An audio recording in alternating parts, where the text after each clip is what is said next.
Hello and welcome to your first dose of Dude's comic book goodness. This is a new video. Those of you who watch my comic book rants video will know I was thinking of dropping some of my books and getting them in trade instead, and that's what I've decided to do. I've decided to go ahead with that. It would mean that I greatly cut down my books. Most weeks I'll get about 5. Occasional weeks there'll be like maybe 2, 3. There's even a week I think in December where I'm picking up just 1. So I thought that isn't going to be able to sustain a comic book review video. So from now on, I will not be doing my Dude's comic book reviews. I will not be doing Dude's comic haul. They will be integrated into this video. Each week in this video, I will review my books. The main end of this book video is to try and be positive. It is so easy to be negative, and sometimes companies like DC do make it very easy to be negative. And it's more of a challenge to be positive, but I'm going to try and accept that challenge, and hopefully each week with this video I'll do my reviews. I'm going to review the TV show Arrow as well, and then at the end of my video I'm just going to kind of talk about some positive stuff, some stuff I've liked this week from comics. It might be an episode of a cartoon show I watched, it might have been an old book I read, or just something I saw in the news that I thought, oh, that looks really cool. So that is the whole idea of this video. I will still be doing my reviews of the Marvel Ultimate graphic novel collection. Those will still be going on. And for the time being, I will keep my graphic novel reviews separate as well. Though eventually they might get joined into this video as well. We'll see. So yeah, there's the thing. 1 minute speak about my reviews of Arrow. Later in this video, you'll see I'll be having a 3-minute catch-up video where you can kind of like catch up if you've not watched Arrow, and it will bring you up to speed on the story. If you've not watched season 1, maybe skip that one because it is a bit spoilery if you've not watched season 1, and you want it to remain a surprise. I'd maybe avoid that. Those of you in the States, if you're watching this and you see my review of Arrow and you're thinking, why is an episode from a week ago?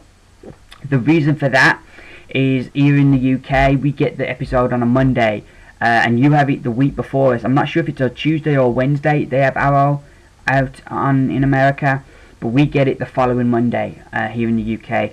So my reviews may be, from your perspective, the episode from 2 weeks ago by the time you see this video, but it's the latest episode that we're getting in the UK. Now that that's all cleared up, it's on to the comic book reviews. That will be the next bit.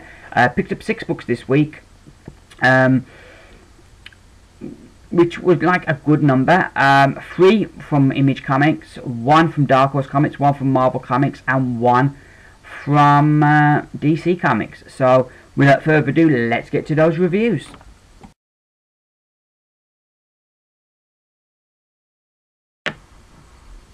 First book in my reviews this week is the Manhattan Projects issue number 16 from Image Comics, and this just continues our story that we left, because last month we had like an issue dealing with the civil war that's going on in the head of Oppenheimer. This issue we kind of deal with the fallout from 2 issues back, where Oppenheimer's betrayed the Manhattan Projects and helped the government, the American government, kind of come in and take over.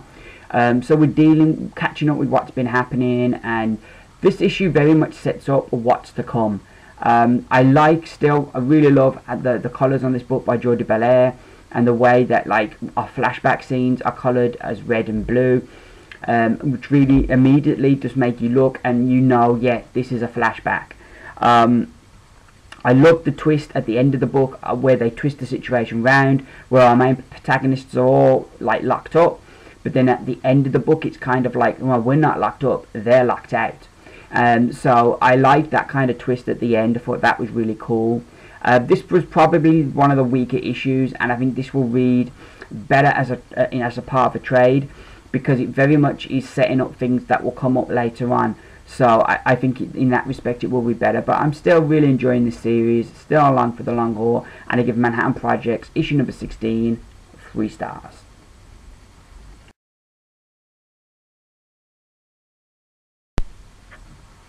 Well, next up we have Rocket Girl issue number 2, and I gotta say I really love that cover. This issue I felt was a lot better than the first. Though I enjoyed the first, I felt there was weaknesses to it. This issue I think really starts to pay back on the promise of what this series could be, and I really enjoyed it. The art, I'm just falling in love with Amy Reeder's art. It is so good. And I think also the way that the book's coloured gives it a kind of bright kind of vibrant feel, which makes it a lot of fun. It's a really interesting story. We get to learn a lot more about our main protagonist, the young Johansson. We learn why you have teenagers in an alternate timeline, why teenagers are the police. We get to learn a little bit about why she's in 1986, what she's trying to do. And I'm definitely really intrigued the more we learn, and it really dragged me in. I love the interactions between the young and the two scientists she's sort of hooked up with. I thought that there were some really funny scenes there. All in all, the book really hooked me and left me really intrigued and wanting more, which I think every book should do. And yeah, this issue, really enjoyed it. I think if the next issue is as strong as this one, I think I'll definitely be hooked. So yeah, all in all, I give Rocket Girl issue number 2 5 stars.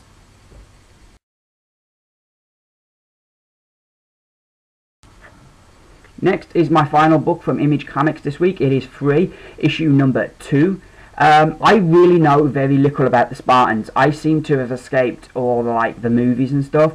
So this book for me was really interesting. We continue the issue where we left off last time with the Helots, who were the slave class for the Spartans, and they'd had this whole evening where they'd been humiliated by the Spartans. One of them had kind of spoke up, and now they were all been slaughtered. But they fight back, and 3 remain, and that's kind of the basis of our story. As we deal with the ramifications of that, we get to see Spartan society for the rest of the issue and kind of deal with Spartan politics, and I find it a really interesting look. At times you have to pay attention to the book. At times I had to reread some stuff just to kind of get it in my head, what was going on in that, and it's just that there's a lot to take in. It's not a book you can pay half attention to. The book needs your undivided attention, but it will reward you if you give it that, because it has a really fascinating story that is entrenched in a bit of history and a bit of fact, which I really enjoyed this look at Spartan life. The end of the issue left me with bated breath for the next issue, and I'm really looking forward to that. I also really liked at the back of the issue Kieran Gillen, the writer, as an interview with this guy who acted as consultant on Spartan life and who studied them, and that was really interesting, looking at fact and fiction and what they had to use to make the story work, but also how that related to reality. All in all, this was a very interesting book. If you like your historical fiction, this is definitely one to try out. I give Free, issue number 2, 5 stars.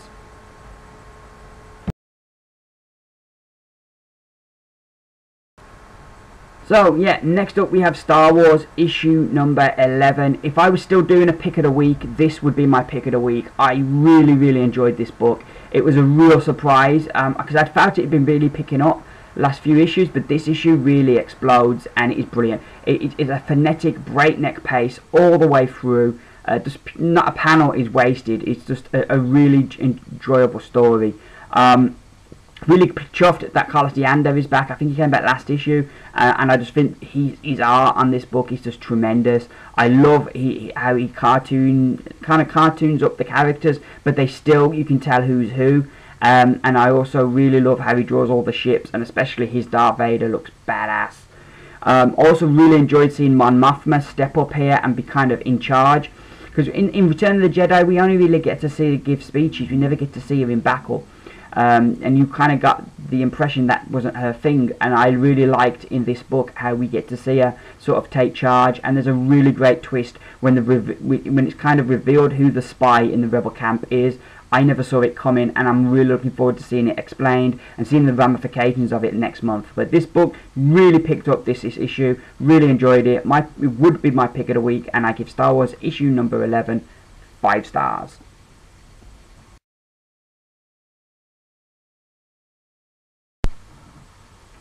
So next we have the Superior Spider-Man, issue number 21.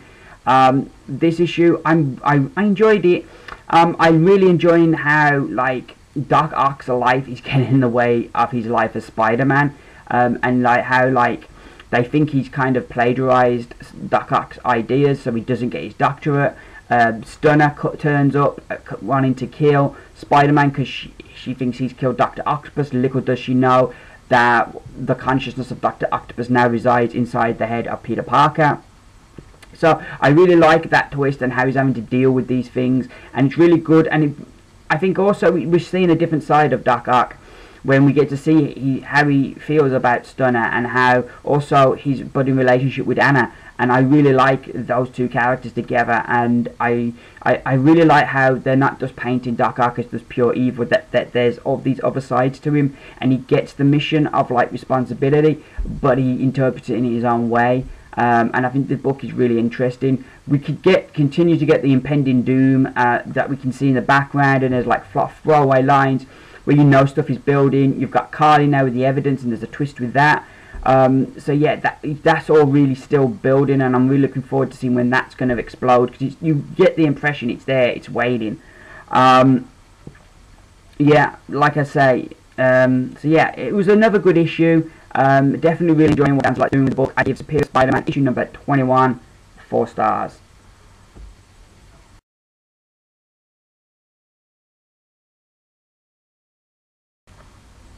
So finally this week we have, and you may not see this at all because I'm recording this in the evening, so the picture quality isn't good, and it's an all black cover, so you know, yeah, so issue number 25 of Batman. And I've really enjoyed seeing the early days of Batman. Like, we get to see the first Batmobile in here, we get to see Alfred, who isn't quite as confident as he is later on, kind of learning his way, and I'm really enjoying seeing these early days. I was a bit disappointed we didn't get to see no showdown with the Riddler when he's the one who's put Gotham in the dark, so I'm disappointed at that. However, the rest of the issue is a really good issue, and this Dr. Death villain seems a really strange and interesting one, and the twist at the end I just did not see coming. One of the things I did really enjoy in this book is the Detective Batman, which I think Scott Snyder writes really well, and I'm always really enjoy seeing that, how he figures things out as the great detective and puts things together, and I always really enjoy those kind of bits, and I think Snyder writes it especially well. The backup as well I really enjoyed. I was a bit grumpy because when they have these extra pages, which I'm not sure if there are, but when they have these extra priced books and then they put backups in, and I'm like, well, you charge the extra price, just give us extra story, don't give us no silly backup. But the backup in here is really good. It includes Harper Row, looking at her during this time period, and I really liked it. I always, whenever Harper Row pops up in this book, I always really like that character, and they always leave me wanting to see more of her, and so that's really cool. And I didn't expect to enjoy that, because I did go into reading the backup a bit grumpily, but I came out enjoying it. All in all, yeah, I'm really enjoying this whole zero year or year zero. I always get muddled up which way around it is, 0 year. And this remains just a really strong story, and I give Batman issue number 25 5 stars.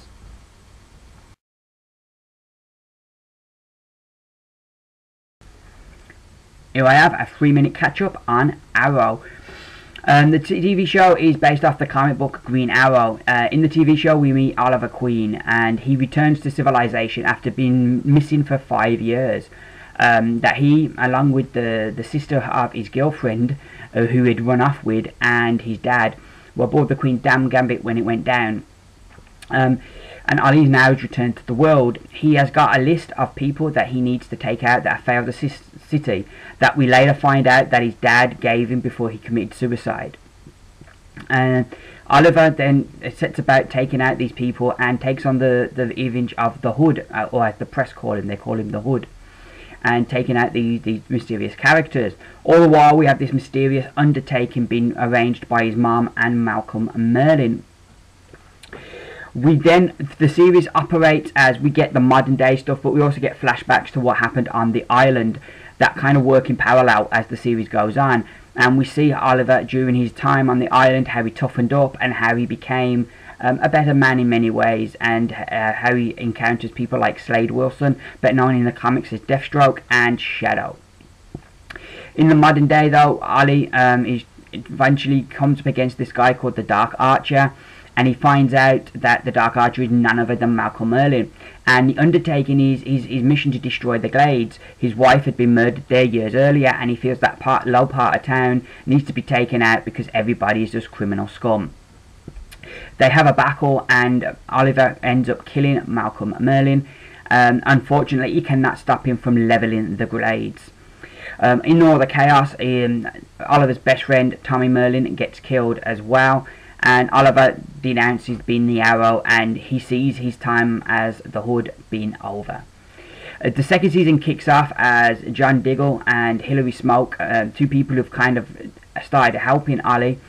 They track Ollie back down on the island where he's gone, and Ollie comes back to the world, and he's kind of like doesn't want to be the Hood anymore until he realizes that because of him there are a lot of copycats now who are dressing up as vigilantes that need to be stopped, and also that with all what happened to the Glades, there's like a whole load of bad stuff going down. So he becomes Hood once again, but this time it says he's going to find a better way to do things. We're still getting flashbacks to the island, as we find out now that Ollie wasn't on the island the whole time, as he, Slade and Shadow have been captured by these people from a ship called Amazo. The previous episode to the one I'm going to review next ended with this new character, Black Canary, or as they just call her in the TV show, Canary, turning up, and she revealed that she was none other than Sarah Lance, who was presumed to have died on the Queen's Gambit. How is she alive? Find out next. Hello and welcome to my first review of the TV show Arrow. Today I will be reviewing this 5th episode from season 2, which is entitled League of Assassins. Last week's episode kind of ended with Ollie kind of revealing that Black Canary was the sister of his girlfriend that he ran off with, and that he knew she was alive, that when she died, presumably died on the boat, that wasn't the last time he saw her. And she does not want him to tell her family that she's still alive. So Ollie's kind of struggling with that because he doesn't understand why she wants to keep it a secret. We learn through flashbacks that the reason she's alive is that she was picked up by the ship Amazo, and we meet for the first time in flashback, we meet Dr. Anthony Ivo, and he's doing some kind of experiments with the prisoners they pick up. And he kind of seems quite kind to her at the moment, but we don't really know what all goes down there. In the present, Sarah is hanging out at Ollie's when this assassin, it looks like the Dark Archer. He's dressed exactly like the Dark Archer from season 1, and he attacks the house and tries to take out Canary. Ollie unmasks him, makes sure, and he's thinking that this is something to do with Malcolm Merlyn, maybe he's got some followers or something, but then Canary reveals that they weren't after you, Ollie, they were after me. They were from the League of Assassins, I'm part of the League of Assassins, you don't just walk away, they want me back. Ollie and Canary go and confront this guy called Al-Awan the First. He's this agent that they fought from the League of Assassins. He has a couple of other assassins with him. They have a big, really cool throwdown, and then they say that they are now going to go after Canary's family. This then leaves us with the dilemma: does she tell her family that she's back, or doesn't? And that kind of very much ties in to our secondary story with Ollie and his mom, who is in prison now, awaiting trial for kind of going along with Malcolm Merlyn and his plot to blow up the Glades. And it kind of plays into her decision and what she's going to do. Sort of plays into what's going on with Canary, and I like that. Overall, I thought this was a very good episode. The fight scenes in this one were awesome. There's two in particular that stand out. The one at the mansion with Alawan versus Arrow and Canary, and there's the one when they fight the 3 ninjas in kind of like a factory. All of them, but all the fight scenes in this were brilliant. I really enjoyed it. This season, the Detective Lance is really impressing me as a character. Last season, I didn't really take to him that much, as he seemed more of an enemy for Arrow, somebody trying to take Arrow down. But this season, I've really liked what they've done with him and his demotion and everything, and he's really becoming a much more interesting character, and I'm really enjoying what they're doing with him. Overall, the story was really good. I was sad to see Canary go at the end. You know, hopefully she'll be back at some point. I really like this season that they're opening it up, and we're getting a lot more characters kind of coming into it. We've got Canary, we've had mentions of Ra's al Ghul, we've seen Anthony Ivo, so there's a lot of really like touches to the DC universe, so I'm really enjoying seeing everything kind of be really opened up even more than it was in the first season, because we did see quite a few characters. We had like Deadshot, we had China White, we had Huntress. So we did have quite a few characters in that first season, but this season it feels like straight from the beginning that they're opening up this world, and that is brilliant. All in all, this just was another really good episode. The clips of the past as well with Ivo were really good, and at the end we get that flashback with Ollie, his first meeting with Sarah, which I kind of liked. Well, not his first meeting, but his first meeting after he thought she was dead. Which was kind of cool, and I always find the past scenes very intriguing, because I think we get so few of them and they're so short that they always leave you wanting more and more answers. But all in all, this was a very enjoyable episode. If you've not seen this show, maybe you do not have access to it, please, you know, check out your local video store. They've released season 1 now, season 1 on DVD, and it's well worth picking up. It's a good show, but I would give season 2, episode 5, League of Assassins, 5 stars.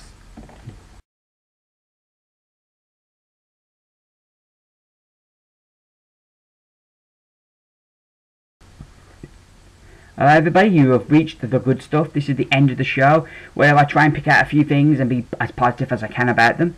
The first thing first, DC Comics announced it. I don't know if they announced it, but it certainly came out this week about 5 years later. It seems it's going to be a weekly comic, along with Batman Eternal, that's going to come out next year. And as the title would suggest, it would be set 5 years later. I think this is a really interesting idea. Yeah, I am concerned another weekly and how price-wise that would work out. But I do like the concept and the idea, because I think when you start a universe over, there's going to be a lot of characters people want to see, but they won't fit into the story for time yet. And I think by doing a story where you're saying this is set 5 years later, you can bring in characters that we haven't seen yet, and you can set up mysteries like, well, what happened to that character, why they like that and why they like that, so you can set up some mysteries of stuff that's coming up. So I think there are some clever ideas they could do with this, and I'm intrigued by it. I must admit, I'm very intrigued. The other bit, a thing that really caught my eye this time from Marvel, and it was apparently the Watcher going to get killed next year. I don't know if this is going to be like an event, but it certainly, I think if it was going to be an event, I think it would be an interesting one, because like, what would be the consequences if somebody killed the Watcher? When the others find out, what would they do? Because usually they just watch you, you know. It's kind of like having a stalker, an intergalactic stalker. But, you know, they are very powerful, and it would be really interesting, what would they do if one of their own had been murdered? And I think there's a lot you could do with that series. You could have the heroes sort of dealing with the repercussions of the death of a Watcher being killed, but while you maybe have some other heroes kind of investigating it and trying to figure out who murdered him. So I think there's a lot of cool, interesting stuff they could do. That's one event that does have me very intrigued. Finally, for me, the biggest news and the best news this week was how well For the Dark World done. I think while we have films like Thor doing so well and being made so good, I think it can only be a good thing. And like, even if you don't like the Marvel movies, it's still a good thing for us comic book fans to have a film like this do so good, because all the other studios will copy and will bring out superhero movies. And yeah, okay, not every film is going to be like a Batman, like The Dark Knight, or is going to be an Avengers or For the Dark World. Some of them are going to be like a Batman and Robin, or you know, X-Men: The Last Stand. So not every film's going to be a classic by a long shot, but at least we're going to get to see more of our characters on the big screen, and surely that can only be a positive. So yeah, that's the good stuff for this week. All that leaves me to do now is to say thank you for watching. I hope you enjoyed this first edition of Dude's Comic Book Goodness. I will be back next week with another dose of comic book goodness. Thank you very much for watching, and welcome to my new subscribers, and thank you to my existing subscribers for the continued support. I will, like I said, be back next week. I hope you enjoyed this video. Thank you very much for watching. You know, this is my first one, so it might be a bit rough, but hopefully we can iron out the kinks and this will get better as the weeks go on. I really appreciate everybody who watches these videos and leaves comments. Apologies to people who may have left comments on my videos last week. I can't quite get my head around this whole Google Plus business. I much preferred the old way. You know, and I haven't quite figured out how I answer my comments yet. So hopefully, you know, sometime over the weekend I'll figure that out. But please don't feel I've ignored your comments. I appreciate everybody who leaves comments on my videos, and I will get back to you all once I've got my head around it. But all that leaves me to say right now is I've been Jason. This has been Dude's Comic Book Goodness. I'll see you next week. Bye for now.